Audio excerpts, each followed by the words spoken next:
to your favor quite well. I think Zac may also be a point of contention, and maybe even that jungle Calm. I think those will be the highlight champions so far.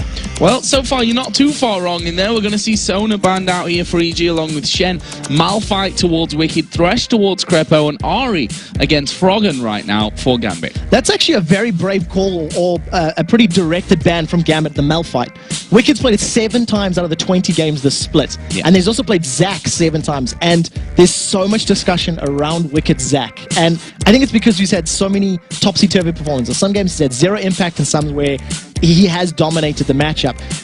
One of the things we do see has been left open is Twisted Fate, and we'll have to see if Gambit decides to go for it. And Elise as well, another champion which Gambit are definitely not scared of running. Darian has played a fair bit of Elise himself, and you know, it was Shaka that actually brought out the Elise for Evil Geniuses in there, the first victory that they had with him over in Tenerife as well, but that will be taken away. Of course, it does leave the likes of Jason right now, who, you know, he's had that hit, obviously, and the changes to Tia in particular, but he is still pretty strong. Yeah, the thing about the changes to Tia, even though it does take away some of his power, it just delays it, really. Yeah. You know, the power, the damage it still puts out, it still gets to that point. It just takes a couple minutes longer. But one thing is, there's so many power picks open. This is basically like 2 teams with, you know, unlimited funds in Candyland. Well, what do you want to do? Who are we going to grab first? And I think EG are talking about Jace, talking about Twisted Fate, maybe even talking about Zac, because we know how much Wicked does like to play those comfort picks. And I think that's where all the discussion is for the team right now. And what's the Zac pickup then? Obviously going with the Nami as well, which we skipped over. That's going to be for Crepo after that Thresh was taken out, after Sona was banned out. So interesting to see where Voidal goes with this one. Right now, Gambit are going to go with Jarvan and Twitch. Now, Jarvan is 100% win ratio here for Diamond, and that's 5 games out of 5 he's won with Jarvan. That's some great statistics. Even more importantly, denying that from Snoopy is even bigger. Snoopy, a player that hasn't necessarily had the ability to make impacts in games on many other champions to a same level that he has had with that Jarvan. We have been seeing Shaka trending towards the Xin Zhao in the Jarvan as his sort of primary pick, so that might be a consideration here for EG. We're down to the 3rd last round of picks. Jace is still available, and Froggen plays a terrifying Jace. We've seen him pick up wins time and time again throughout the split, so I want to see if they don't want to maybe pick that up for this composition. We should also mention the Twitch on EG's side of things as well. Froggen been playing a lot of Twitch recently. Yellow Pete definitely not scared of going in there with the Twitch either, so let's see how this one goes. Right now it looks like we're going to be seeing a Nasus being picked up for Snoopy in the jungle. Now, you know, Nasus, he is a comfortable champion for a lot of these players. I mean, the Spring Split was his real big playing ground, so to speak. He was picked in a lot of games there. Snoopy going to have him this time around, and then the Vayne pickup for Yellow Pete. Oh, that surprises me somewhat, I have to say. So Vayne, a champion we wouldn't really associate with Yellow Pete. He does tend to play the slightly longer range, maybe a little bit more sort of passive champions, but we've been seeing a lot of the AD carries in Europe trending towards Vayne over the last couple of weeks. I think basically every single team has run him at some points, including now. EG's composition doesn't really have a lot of very obvious synergies, but they can complement each other in certain ways. I want to see how much of an impact Snoopy's going to have against Gambit, because Jarvan is a pretty hard counter. You lock him in Cataclysm, you knock him up with the EQ combo, and you just walk away. And we'll have to see how Snoopy finds his engagements. Well, let's see, Gambit not messing around here with the picks. For me, that looks like they've got a very solid plan that they're sticking to for this one. Orianna coming out for Alex Ich at this point of things, and we wondered, we saw him back in Moscow picking up Orianna for pretty much the first time that we've really seen it, and he was absolutely terrifying. Went on to play another great Orianna game after that. He's going to have it here as well against EG. Question is now, what is Froggen going to go for in that mid lane against the Ari? The world is his oyster. You know, Ari was banned out, so it would have been the counter that we've been seeing whenever Oriannas are locked in. We tend to see Ari being the counter pick, just trying to, avoid the ball as best as possible and try burst them out. Jace, Twisted Fate are still up, and for Gambit, they've got a very good composition here in terms of the ball delivery system. You've got mobility, you've got utility from Lulu, from Orianna. Like, there's a lot of synergy within their composition. At the moment, Froggen was thinking about the Anivia, and I'm happy he swapped that over because he's had very poor results with Anivia. 0 wins. I think he's played it three times this split already. So swapped it out, going to go to that Kassadin, which is another champion that's been picked up and trending everywhere at the moment. Even over in NA, Cloud9 is starting to play Kassadin, and their reason for it? EU plays Kassadin. Yeah, and the thing is, the Kassadins that we've seen have, whilst not being 100% win ratio, they have caused a lot of problems for a lot of teams. The mobility of Kassadin is the real devastating thing, to try and keep a hold of that one. And we'll see if Gambit actually decide to go with a teleport here to probably get Froggen out of that game on that respect and make sure that they can still have that mobility around the map. He is running the teleport right now, Froggen, so we'll see about that one. But we're going to see Wicked returning here to Zach in the top lane. We've actually seen him running, playing a lot of Renekton actually recently. Obviously an old champion when it comes to Wicked's repertoire, but going for Zach here once again. So I quite like the pickup of Zach. It is a nice utility-based champion. It's going to give them the long-range initiation that they need. And for a composition like this, with the Zach, the Nasus, the Kassadin, and the Vayne, it's actually a little different to what we usually see from Evil Geniuses. It's champions that I wouldn't necessarily associate with the team in that order. So we'll see how well they can make this one work out for them. It's do or die time. They are still in the playoffs, which is great, but they want to be getting that higher seed so they can basically guarantee a spot at Worlds, or make it easier at least. Well, Evil Geniuses, they've been very vocal about this whole... we've been very vocal even about the whole 6-man roster really that they're going with there. That's obviously to discount and rated from the actual roster itself, who's doing a lot of work behind the scenes when it comes to the analysis and preparing the team and, pointing out their weak spots, which is what someone who, an ex-Fnatic player can come into Evil Geniuses and probably do really, really well. Now, we'll see how well it works out for them, because, of course, the analyzing of the weak spots is fantastic. If you've got the theory crafting, you have to implement it in the matchup. And I guess it's it's perform or notch up another loss. The one thing that we are noticing as the loading screen is coming up, Gambit do not have any exhausts on their team. And when you're coming up against a Kassadin and a Vayne, who's going to be coming at you in the mid to late game, that's a pretty scary prospect. The one thing we do see, 3 ignites. So expect lots of early lane pressure and probably going for kills early on. No teleport, though. We should point that one out. Froggen did go with that teleport here for Evil Geniuses, and we are in-game then. So let's have a little bit of a talk about level 1 here, because if you look over for EG, you've got the bubble, which is the real thing that stands out CC-wise across pretty much both teams. Obviously, you've got the cocoon in there for Darian that could get involved as well. And in terms of both of the teams, you do have some hard CC, but it's very risky for both prospects. If Darian wanted to start with his cocoon, could lock somebody up. You have the bubble, you have glitter lance that could work out. But it's because there's nothing to follow up after that, I don't think we're going to see any sort of level 1 type of pressure or diving onto one another. I do want to remind everybody that this is on 3.9. Crepo's been caught out. The flag toss goes down. He manages to get away. He's got his flash available, but that's a lot of damage early. Yeah, damage coming in, but you can see that going to be able to walk away. Drops down that bubble there in the end. Not using his flash, which is the real key thing in that scenario. Making sure that he's got that one for later. Gambit all up in EG's jungle. Yeah, we actually seen that was Crepo just trying to get a ward. It wasn't even too deep of a ward. That was just on the opposite side of the river. Takes all of that damage and decides to, manages to get away. If Gambit had been tighter stacked, or if Gambit had been poisoning themselves for a red buff invade, that could have been first blood.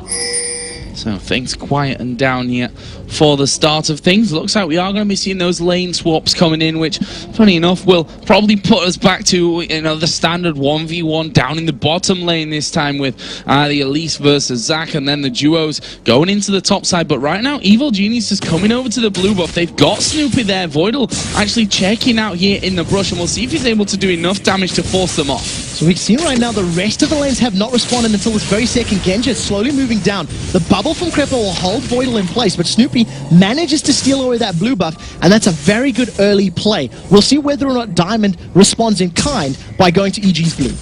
Well, I certainly would expect him to do that one, and we can see on the minimap that he is going to be crossing over right now, up at level 2, of course, after taking his red buff, and is going to be sliding straight through from that one. Don't really see too much pressure coming back from Evil Geniuses to stop this one going down, so it's going to be a pretty standard trade here on the boss. Yeah, they don't have the numbers advantage on that side of the map, so even if Gambit wanted to reply, Darian would have to take a very long walk, or Alexic would have to step back from the early game presence against a Kassadin, and basically because Kassadin gets that power at level 6, you want to shut him down as hard as you can as early as possible. The one thing that was great there from Diamond, he even steals away the big wolf. Yeah, taking away into that camp, and that will leave a little bit less for Snoopy to come back around. And we can see here Alex in that mid lane, starting out Crystalline Flash, the Doran Shield start for Froggen, which become more and more popular here, just for the fact that, especially with Cassidy, that you're gonna have trouble, especially against someone, whilst not being AD based. But those auto attacks from Orianna do hurt, and Cassidy struggles to get in there and keep that farm up with a constant harass. Yeah, Orianna in particular, I stand to be corrected, but I think she's one of the only champions that all 5 of her abilities, the passive +4 scale of AP, and that additional on-hit magic damage hurts a lot at early levels. Up in the top lane, there is a very big creep wave pushing against Yellow Pete and Crepo. As we see, Diamond Proxy's managed to get in the lane, or about to pressure Wicked's very deep without vision. Yeah, and inside of that rush, sometimes hard to tell if Zach's actually in there or just on the edges, but obviously was inside of there. And Diamond is still waiting for this one. Double buffs running. Will he be able to get in onto Wicked, who's now up towards level 3? Is Froggen actually going aggressive here on towards Alex Ich? And as you can see on the minimap there, we saw the back off from Diamond down in this bottom lane. So he's not going to get involved there. May have to come over and cover for Alex Ich, who's a little bit out of position. Yeah, Snoopy was concerned about chasing the jungle for the double lane, but we do see Alex and Froggen going toe-to-toe. Here come the junglers. A flash away from Froggen. Flash away, and now Snoopy a little bit out of position with this one, but he should, by all rights, be safe from that one. Froggen going to be forced to recall on that one, and that's going to give Alex even more time here to build up something in this mid lane in terms of farm. The top lane, the duos, Genja actually stealthing up there to going on towards Crepo. Interested to see how this one all breaks down. We can see that Yellow Pete, as we said, not exactly the vein. As a teleport is coming in here from Froggen, only at level 4 right now though, so not really able to follow on with the damage after that. Didn't have a flash either. Voidal was sitting in the bush when the teleports got started, so as he was backing away, managed to see the animation and got cleanly away. The thing is, Yellow Pete and Crepo are taking so much damage and harassed from Genja and Voidal. If they overstay their bounds, they may be at risk of giving away first blood. Well, let's see about that one. A Snoopy going in on towards Diamond. Does have that red buff still up to him. Obviously took it a little bit later than Diamond, who started with his red. But in the end, no first blood coming in after 5.5 minutes from this one. And I think a lot of the games that we're going to be seeing this weekend will be very similar in terms of we're at a very risky point of the season to be making mistakes. Yeah, there's so much on the line right now that they simply can't afford to get caught out. And one of the things that has happened is that with the Ignite being down for Alex Ich in the mid lane and Froggen burning his teleport, there is a little bit of safety for respective players. Froggen is not going to get insta-burst quite as easily, and Gambit can continue to apply focus on the lanes. Oh, Yellow Pete's taking a lot of damage in this top lane. Genja actually going in onto him there with that stealth up, but Yellow Pete forced to back away from that one. Looks like he might be recalling. Actually, he's headed back towards the golems there. Just a lifesteal a little bit that back up in this one, and he's quite a way behind if you look at the CS numbers now. I think that may have been more of the reason for picking up those double golems, because he's suffering in terms of CS numbers, and that's all because of Voidal's positioning. He's sitting in front of the minion wave and trying to control it. Genja's about to walk in there. Here comes Snoopy. Oh, this could be dangerous. Exhaust is down. Snoopy going to be going in. Voidal gets away somewhat, but the bubble lands on towards Genja, who's already used the barrier, and there is first blood. It's Crepo that picks it up. Yellow Pete just miscalculating the damage there on the Condemn, knocks him away, and thanks to the ebb and flow from Crepo, secures first blood for his team with this massive minion wave. This is going to be a lot of damage on the tower.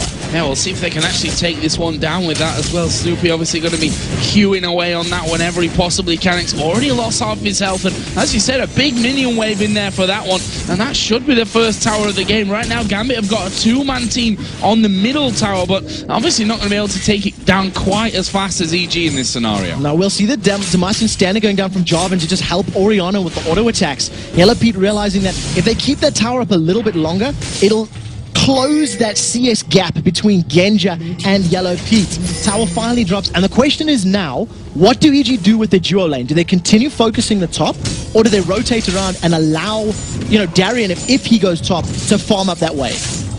We'll have to find that one out. Darian is still right now at bottom. as is Wicked. There's a big wave of minions coming in there that Wicked will be wanting to get his paws on, that's for sure.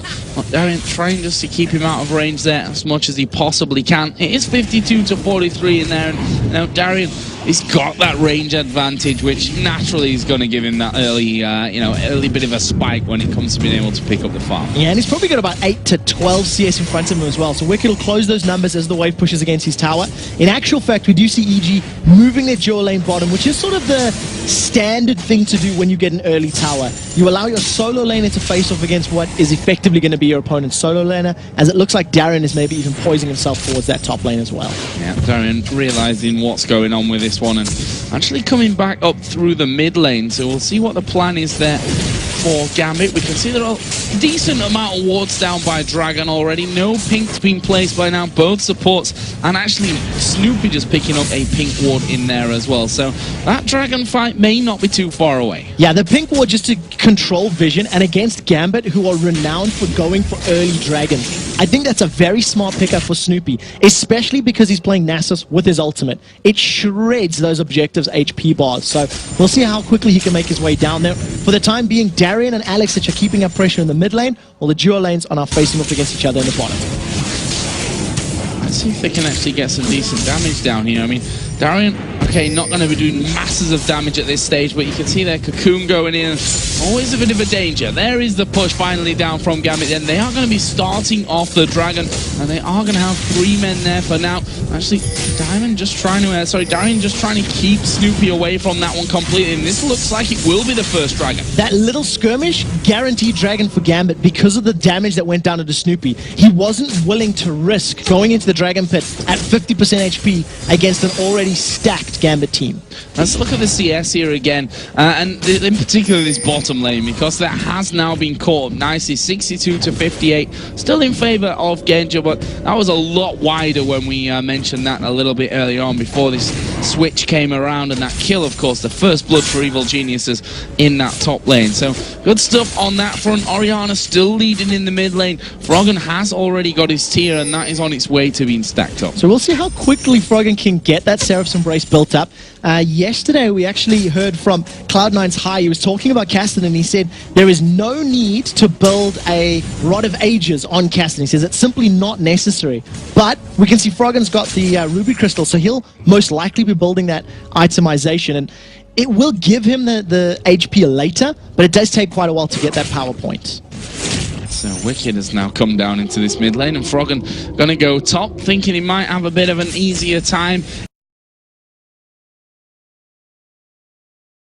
in there. And we can see the overall statistics there forecasted in 11 picks so far in the summer split, and over a 50% win ratio. And we'll see whether or not which category that falls into right now, as Diamond Prox has moved himself towards this bottom lane. He hasn't been spotted yet. He was outside of the vision range of his opponents. He does have Cataclysm available, so if anybody gets locked in, it's going to be Crepo. You'll see that Vayne should be able to just tumble through those walls. Yeah, tumble away from that one as Crepo here, getting nicely slowed down by Voidal. Always a bit of a pain, that one. Snoopy is still waiting here for this one. Diamond just at the back. Are we going to see a big fight kicking off down in this bottom lane? Here we go. Yellow Peak passes his ultimate, going to stun up Voidal against the wall, who flashes away. There's a tidal wave coming through. Here comes Froggen now as well. Actually going to get knocked up there, but he will manage to secure the kill. There is Cataclysm going down. Yellow Peak has to flash because he's in range of the turret, as was Snoopy. But I don't think that Gambit have really got what it takes to follow on from this one. The mobility of Froggen going to get him out of danger, and Yellow Peak is going to keep going as well. Genja decided not to chase. Genja ran out of mana during that encounter, so we didn't get Expunge going down. He wasn't able to get ambushed down to chase down his, chase his opponents. They end up trading support for support, but overall, a pretty good fight for Evil Geniuses. Yeah, that kill coming in for Froggen, something that, falling behind there, he'd definitely be very happy for. That's given him that catalyst to protect her. So we'll see how quickly he can get his tier charged up and his items completed, because that's when those Castellans become terrifying. Diamond Prox is just trying to babysit Genja now. With the minion wave being so far pushed against Genja's tower, it almost gets a knock-up. Yellow Feet very cheekily tumbles away. Yeah, he was obviously stood on a wall there, so he knew exactly when that was coming, trying to bait him out of that one completely. And Pete decided not to go back from this one. He decided to stick in that lane and make sure that he doesn't fall further behind and almost get back to square one, which he was in before they got got that first blood up in the top lane. One thing we have to keep an eye on this bottom lane is that both Flash and Barrier are still available for Genja. So if Voidal is able to put some more poke down or find YellowPete or Crepo out of position, we could actually see Gambit going in because they know that the exhaust is down for their opponents. So it could play into their favor. Well, let's see. Crepo looked like he was just going to maybe put a ward down in the tri-bush, make sure that Diamond doesn't come sneaking down, and that's exactly what he will do from that one. That's up in this top lane. Similar things being done by both Froggen and Darian there to make sure that they've got that vision. Snoopy is waiting here inside of the brush, and Darian might find himself in a little bit of trouble. Where's the repel? There it is, coming down onto the back line there. That final minion, but will he be able to get away from Froggen? He's going to use a flash on this. No tower, of course, behind him. Here comes Wicked from the side. Can they lock this one up? Let's bounce being used, and there is a second kill for Froggen. Very well played by Evil Geniuses. Froggen and Snoopy setting that one up, and Wicked just closing the kill. Very crucially, he didn't even use his Ignite. He could have guaranteed that kill with a Summoner spell, but realized they had the damage with Let's Bounce and the Rift Walk to chase it up. It also sets them up to steal this blue buff now. Well, Alex just had his ward taken away, still waiting in there. Let's see if he goes in, throws the ball. A little bit too late though, Snoopy gets that one away. And Diamond Prox instantly responds. There's 3 members top, he's got enough damage done, plus his smite available to steal this blue away, and they end up just trading buffs for the second time this game. Well, if anyone knows how to take buffs away, it's probably going to be Diamond at the end of the day. And Alex saying, well, that's actually worked out better for us in a way, because I've got this blue buff. Froggen's going to be nowhere near that blue buff. That's gone to Snoopy instead. So quite happy with that trade, Gambit, I'm sure. Yeah, the next couple of minutes is definitely going to play into their favor. And with Alex already having a 60 CS advantage over Froggen's Kassadin, it is something that's very good. We should actually take a look at the gold, because even though it is 60 and that looks terrifying, it only equates to around 450 or 500 gold between the two champions. So it's not quite as scary as the numbers appear to be. Froggen now got that blasting one in there, and there are the numbers for you. So see that one and how it's all working out. Pete right now 10 CS behind, and as such around about 400 gold behind from that one as well. 2 assists on Pete, not really bringing him quite up to that level that he would have hoped by now, but Froggen's certainly been kept in that one with the kills, that's for sure. As Wicked here taking a lot of damage from Alex, and that's the problem that they're going to run into with this one. Got that blue buff on now, Alex. His next couple of minutes are going to be very nice for him. And right now, Genja's in such a good power position. He has his Blade of the Rune King already completed. YellowPete is playing very dangerously here because he only has the Bilgewater Cutlass. He's got enough money to finish the items, but for this little period, it's Genja in the power position. Well, as we say that, of course, they decide, you know what, let's equal that one up and go back and pick that up. So here's Dragon number 2 just spawning in. Gambit, no real surprises, got the timing down to absolute perfection, and now that aggression alone from Genja has taken EG out of the bottom lane and given Gambit even more safety on the Dragon. Yeah, and YellowPete was sitting on the money for a while. He had about 400 or 500 gold extra. He could have finished his Blade earlier, which meant if he had done that, purchase, they maybe could have challenged for that Dragon, but Evil Genius is not in a position, didn't have the timer for it, and effectively just gave that one away to Gambit for free. So we already saw a little bit of a probable sign of things to come here, I think we can say, for Evil Geniuses. And that was Froggen pushing this top lane completely onto the inner turret. Luckily for them, I say luckily for them, I mean Darian has gone home guard boots here, so he knows that he can get back to that inner turret relatively quickly to stop Froggen really doing too much. What you're seeing right now down this bottom lane, YellowPete and Crepo can out-duel Genja and Voidal. Vayne with Blade of the Rune King in comparison to Twitch is going to be a much better 1v1 or 2v2 duelist. If you had a team fight, however, Genja would be in the power position. So YellowPete and Crepo will try to find a pick. If a single bubble lands, that's going to be a dead rat. Yeah, going to go straight in for those ones, no doubt about that one. Still, that 10 CS lead persists for Genja, but now the turret's starting to take damage, and now Gambit have got the ability to slow, to use that polymorph from Voidal as well, and the slow out of Genja, but they've not quite got the lock-up potential that you have there with that Nami of the bubble, then the tidal wave to follow through, a condemn here as well to really knock things about, as Genja are actually going to take a lot of damage, flashes away from the bubble. Good flash, and the reason this is such a scary position for Genja, the tumble damage from Vayne is maxed out. So So that's adding around 50, 60 damage on a tumble. And with Crepo almost hitting max on his E, Tidecaller's Blessing, that's 70 damage for 3 auto attacks. Simply put, Genja cannot deal with that additional on-hit damage. One thing we've seen in this mid lane, Wicked's been left to fend off Alex for the last 4 or 5 minutes because Froggen wants space to breathe in that top lane. Yeah, space to breathe, though, has almost given Alex more space to breathe as well. I mean, it's 197 as we are going to see them coming down to the bottom. Teleport coming in. Voidal going to get locked up. Tidal Wave coming across, but they don't seem to have the damage. Diamond coming in as well. He's pretty much the protector of this team in the bottom lane. Diamond scares away Yellow Pete and Crepo, and Yellow Pete was tanking up all of the tower hits, which meant they couldn't stay there for as long as they wanted to. Snoopy is coming to join the party. You can see Wicked roaming around towards his bottom lane as well. This is going to become a 4 versus 4, 5 versus 4 very, very quickly. And only Alex really not there at this point as EG looking like they want to try and force the turret. Wicked charging up on the backside as Froggen goes in. He's tanking up the turret, has to flash away as Diamond going to dive in on towards Snoopy at the back, but it's Genja that's taking all the damage. He will go down. Yellow Pete might be able to get a second kill for EG. He will as he takes down Darian, and that was a great run of play. Alex Itch now out of position as well.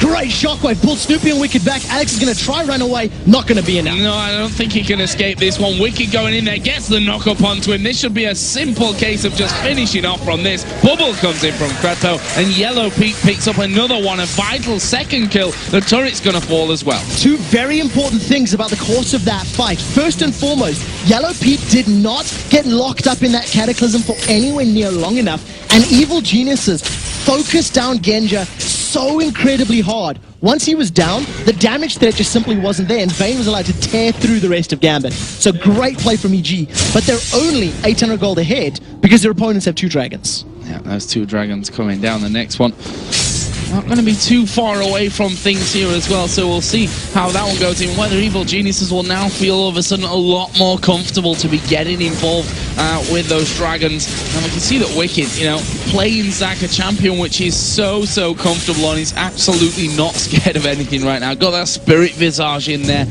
which obviously going to give him that extra magic resist, which against someone like Darian's Elise will be making him a happy man. And now EG coming down for another steal on the blue. They've had the timer on this one since the very beginning of the game. Diamond's going forward because he feels confident his team is there to back him up. And we do see the blue, it actually gets taken away by Snoopy thanks to a very good smite. He landed that one. Smite coming in, and I wonder if EG are now going to rotate quickly over to Ozera and blue, but Froggen coming in here. He's misjudged it. Diamond's got away. Oh my god, Froggen. And he's not a double lift. Double lifted a blind dive over the wall yesterday. Picked up a kill. Close, but no cigar. And you can see that as EG are moving towards maybe their blue area, you can feel Froggen, maybe he should get in there and take that blue buff. Well, we'll have a look at that one because Gambit not really in a position to do that one with Diamond just going back. But once he comes back in there with full HP, they might feel like they can challenge for that one and get it back over to Alex Itch here. Once again, few wards going down by Crepo inside of the Gambit jungle, so they want to make sure that they keep vision up on that side of the map, and that may just be enough here to force Gambit, into a second thought about whether they can go in and steal that blue. Yeah, we'll have to see. Not only that, with Dragon coming up, this could be the time for Gambit to start grouping towards the bottom half of the map. Darian, if he recalls, has got those home guard boots that he can run down very quickly. And you can see that with Crepo, he's been warding out. Oh, Genja's been caught by Yellow Pete. Oh, Yellow Pete popping the ulti. Genja just stealthing away from that one and saying, nope, you're not going to catch me out. And Lulu actually coming in from the back here. Voidal going to look to support his teammate. But we've got that Zeal now added in as well. And we can see the Evil Geniuses are doing their own blue buff. So unless Diamond's able to sneak in there, he'd actually just put a pink ward down by Dragon. Decides not to. That's a blue buff. Finally on their own side of the map for EG. And for the first time in a long time, EG now have timing and positioning and vision control to play for this Dragon. They delayed picking their blue buff earlier because they knew roughly when Dragon was coming up, and you can see Crepo, he's placed a string of wards across the map which are now routinely being taken out by Gambit, which signals, hey, Dragon's coming up. Teleport is not available for Froggen, but will be shortly, so this could become a next big fight for both teams. Bit of a pink ward war going down there as Crepo choosing to put his pink in there instead of actually going with the Oracle for that one, which obviously now in 3.9 persists through death, so a little bit less risky to do something like that, but you don't want to give a kill away whatever the weather, whether you've got an Oracle or not. So Dragon is available now. Both teams going to dance around this one. Froggen not quite there, but look at his his cooldown on teleport just come off, so he can get involved. Okay, so the key to a team fight here for Gambit is if Evil Geniuses go into the Dragon Pit and they stack up for an Orianna ultimate hit on 2 or 3 of them, that's going to be scary for EG. The Orianna ultimate plus Twitch Spray and Pray will tear them apart. What you do see, though, is Gambit get positioning, and they take down the tower in mid. They've caught our Wicked! Yeah, they've caught our Wicked. He's going to try and let's bounce himself away from that one. The Ignite not quite enough to take him, no, or at least pop his passive from this point, as we see Diamond here inside of the jungle going in on towards Snoopy and Crepo. Crepo decided to flash away from that one, and Gambit decided not to follow in. Now EG are moving on to this bottom side. Are we going to see him fight again? Teleport is up if Frogger wants to join. Tidal Wave is available here for Crepo as well. So even though he's taken damage, if they can kite, if they can stay spread out, EG can maybe make something work. Here comes Frogger! Frogger in from the side. They managed to catch Alex Ich there in all kinds of trouble with the bubble, but the wild growth goes down. Crepo's a dead man. He flashed earlier on, don't forget. And now Yellow Pete on the bottom side. He's already lost 2 teammates in this fight. The Dragon looking like it should be in there for Gambit as well. Will be smited away by Diamond in the end. Wicked is still there. Alex going very low. Frogger going to come in and assassinate him. Can they get any more from this one? Darian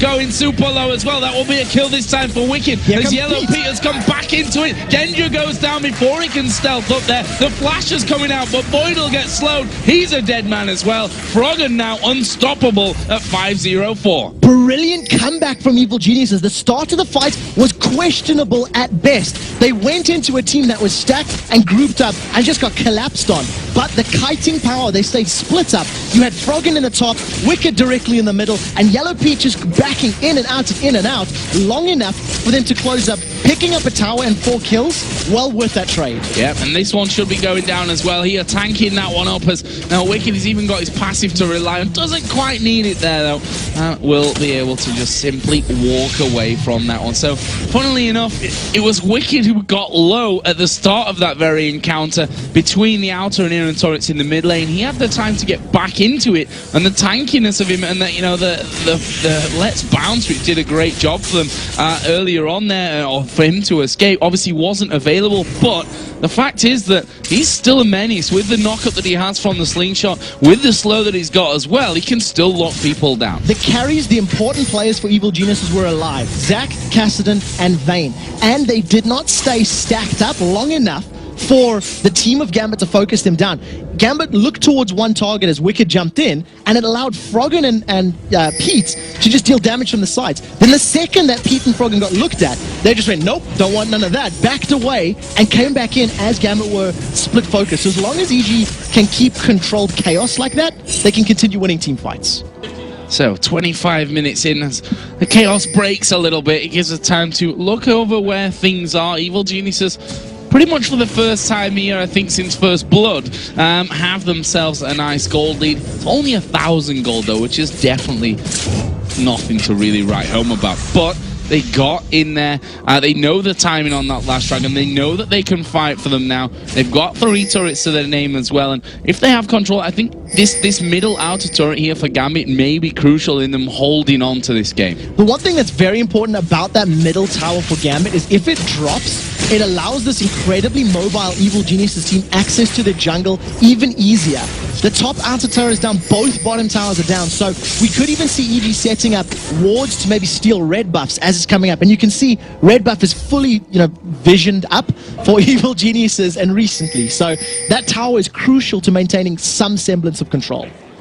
So, right now EG just backed away from that one, I think, realizing that we probably can't, with 3 versus 4 or 3 versus 5, be sticking around there for that mid turret, but they're going to go for the fight here. Darian taking a lot of damage. He gets wild growth up. Yellow Pete caught inside of the Cataclysm, but that's going to be the death of Diamond Prox, as Wicked is finally going to get Cell Division pop, but something tells me EG not done yet. They get away. They flashed away, tumbled away from the shockwave. That could be massive here. Can EG keep pushing around? We see there that Genja coming from the top side did pretty much nothing in that fight. 1 for 0 in the fight. They got the Cell Division. Now Froggen is playing brave because his Riftwalk is available, as is his Flash. We'll see whether or not EG continue the number focus in the mid lane and try to take down the tower. That's what they really want. They want that objective very hard.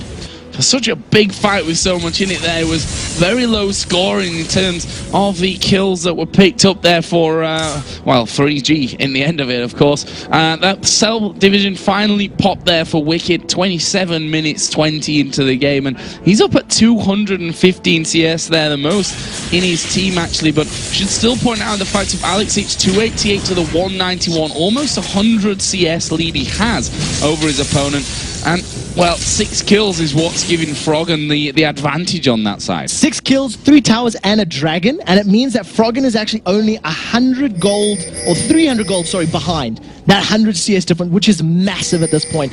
And Froggen has been picking his engagements perfectly. There's been no mistakes to when he's gone in and the timing to pick those kills up. Yellow Pete's toying with the idea of going in here on Darien. I think he's actually got enough damage to do it. Phantom Dancer and Blade. He could be squashing a Spider if no one interferes. Well, Darien is the kind of guy that takes fights whether he's ahead or not. In the past, at least. We'll see if he decides to go for that one. Actually just going to push the lane out. And I think Pete was a little worried that he was going to be closing on here as Froggen trying to get away from Genja. He's gets slowed down, but Riftwalk, he's got Flash available as well, not able to lock it down and Kassadin. What that does signal, though, is if Kassadin is able to get caught by a Shockwave or even a Cocoon or a knockup by Jarvan, that's going to be enough time when comboed with Twitch dealing damage to kill them. And it all comes down to Gambit landing their respective crowd controls on more than one member of EG. In that previous team fight, Shockwave, even though it wasn't a good position, EG responded. They got out of range thanks to Tumble and Flash and putting distance away. And as long as EG can keep doing that, they're in a good position.